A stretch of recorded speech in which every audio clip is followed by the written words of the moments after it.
Retour à la terre pour Landry Ntapoku, un ancien chômeur après plusieurs années de galère à Abidjan.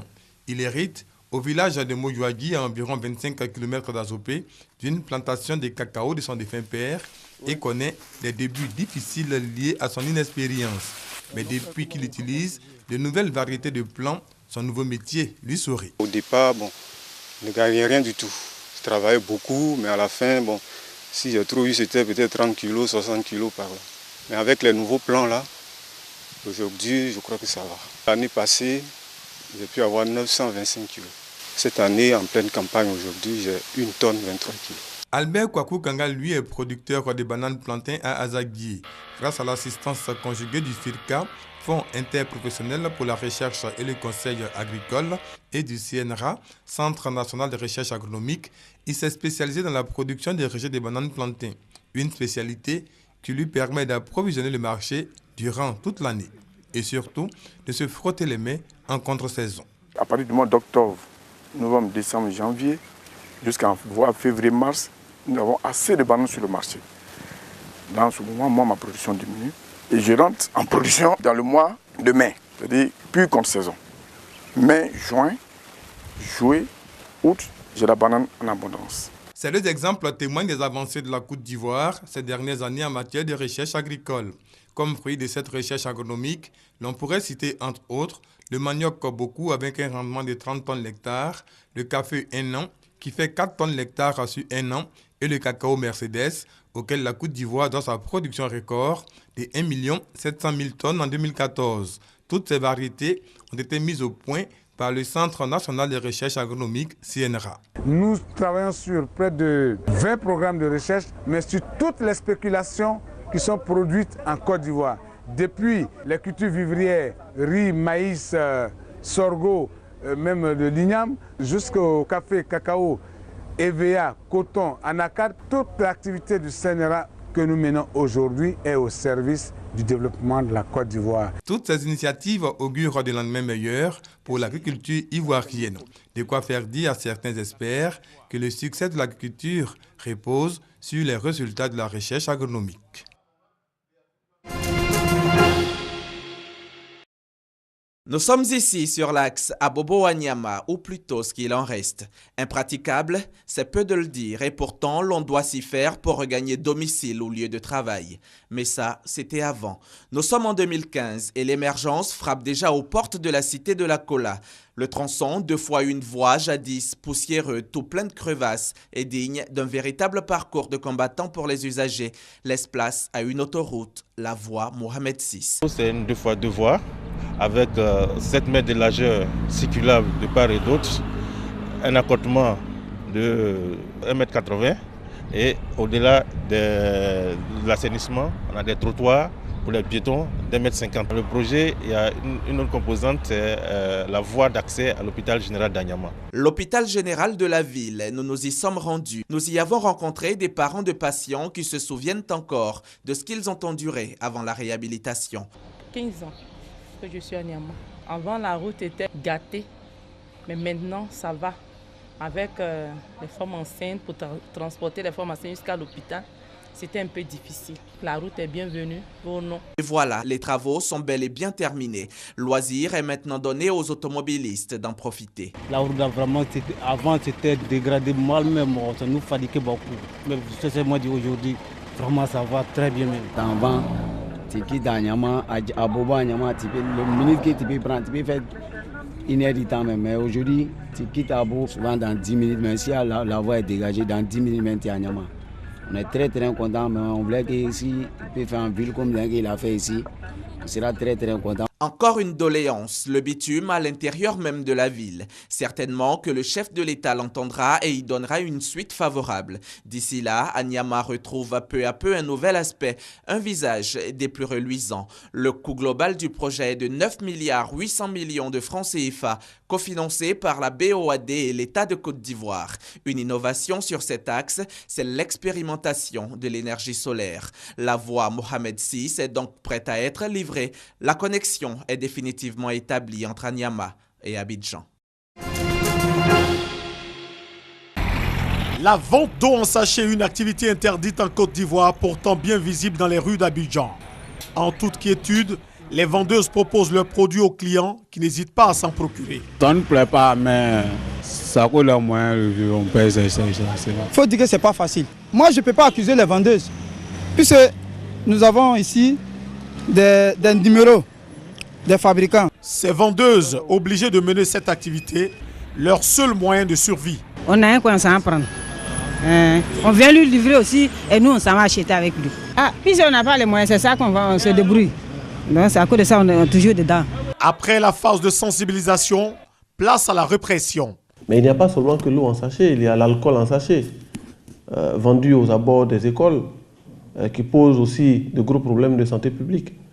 Il y a les jus en sachet et tous ces aliments en sachet qui sont conditionnés dans des endroits qui ne respectent pas les règles minimales d'hygiène et de salubrité doivent disparaître complètement. Donc avec les forces de l'ordre, nous allons passer à la vitesse supérieure et je vous assure que d'ici peu, que ce soit les détaillants, les grossistes, les sachets plastiques vont faire face à la rigueur de la loi. Entré en vigueur le 8 novembre 2014, le décret d'interdiction de sachets plastiques vise un seul objectif, améliorer l'environnement et le cadre de vie des populations. La Fondation Friedrich Neumann pour la liberté aux couleurs du Think Tank. Le Think Tank, traduisé réservoir d'idées, est une cellule de réflexion innovante au sein de laquelle plusieurs compétences proposent leurs solutions pour mieux impulser le développement social. La méthode est venue d'Angleterre, elle date du 19e siècle et depuis janvier 2014, l'Institut AIAS se propose d'en être en Côte d'Ivoire un des porte-étendards. Nous aurons des travaux qui porteront aussi sur les élections présidentielles qui vont se passer cette année en Côte d'Ivoire. Mais secondo, nous ajouterons un plan important aussi de nos travaux à l'employabilité de la jeunesse, qui pour nous est un facteur très déterminant. Les questions sociales, politiques et économiques déclinées en des thèmes d'actualité.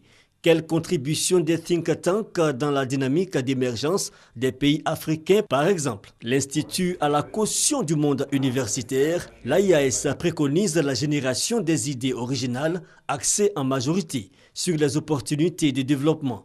Cela inclut le changement des mentalités et la réforme des systèmes de fonctionnement. Des idées donc au service des organismes et autres institutions. L'Institut AIAS Think Tank ivoirien est une structure indépendante. Elle axe ses réflexions au moyen de ses études, de recherche, de formation. Cette exposition photo de l'Organisation des femmes reporters photographes de Côte d'Ivoire, OFREPSI, est un hommage à la femme au travail, celle qu'on retrouve désormais dans tous les secteurs d'activité, même ceux autrefois réservés aux hommes. Les femmes reporters photographes de presse, chasseuses d'images, ne sont-elles pas elles-mêmes l'exemple de cette émancipation de la femme? Nous avons créé cette association pour faire la promotion du genre, accompagner l'autonomisation de la femme, permettre à la femme photographe de se prendre en charge, faire en sorte que la femme photographe puisse contribuer à l'émergence de cette Côte d'Ivoire par les images. La ministre de la Communication est venue exprimer ses encouragements à ces femmes déterminées à se faire une place au soleil avec talent et professionnalisme. J'ai tenu à venir voir le travail de ces femmes et j'ai vu que c'était donc des photos magnifiques qui montraient les femmes travaillant dans tous les secteurs. Et en cela, donc, je veux féliciter ce qu'elles ont fait, les encourager aussi pour le travail qu'elles font, qui n'est pas facile. L'OFREPSI, l'Organisation des femmes reporters photographes de Côte d'Ivoire, existe depuis 2013. Elle compte en son sein une centaine de membres professionnels des médias pour la plupart.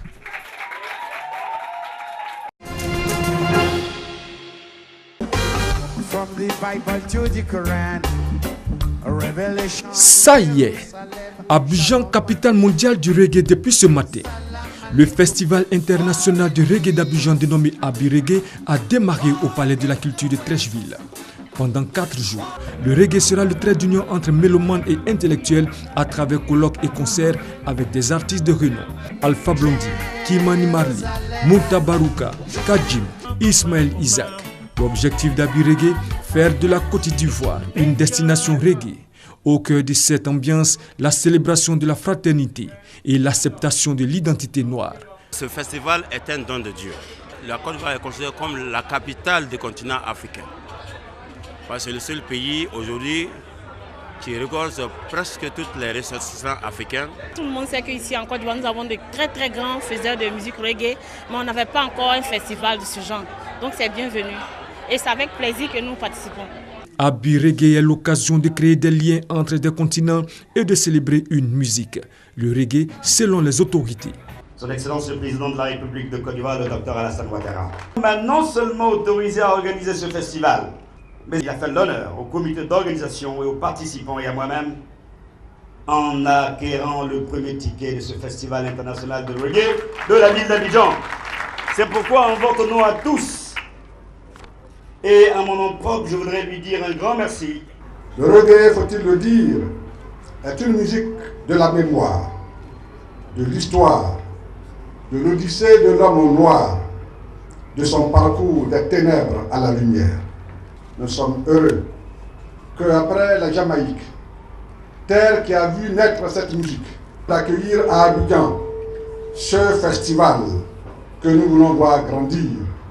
L'enjeu principal de la première édition du Festival international d'Abi Reggae est de rappeler à nos mémoires que le reggae a redonné confiance et espoir au peuple par l'écriture musicale de la liberté et de la participation à la construction du monde en commun d'aujourd'hui. Bob Marley ne disait-il pas à ce propos « Nous venons de Trench Town pour libérer les hommes par la musique ». Autrement dit, le reggae musique de libération est un univers musical plein de générosité. C'est cette générosité que nous devons partager tout au long de cette semaine par la grâce de Dieu. Le Festival international de reggae prendra fin le dimanche 12 avril au Palais de la Culture de Trècheville. La 37e Assemblée générale ordinaire de la Confédération africaine de football s'est achevée le mercredi 8 avril au Caire en Égypte. Au nombre des importantes décisions prises, le choix de la République du Gabon pour abriter la 31e édition de la Coupe d'Afrique des Nations 2017. Après tirage au sort, les 52 équipes engagées dans les éliminatoires pour la CAN 2017 ont été réparties en 13 groupes. La Côte d'Ivoire, championne d'Afrique en titre, hérite du groupe I avec le Soudan, la Sierra Leone et le Gabon. Pour leur premier match, les éléphants seront face aux Panthères du Gabon en juin prochain.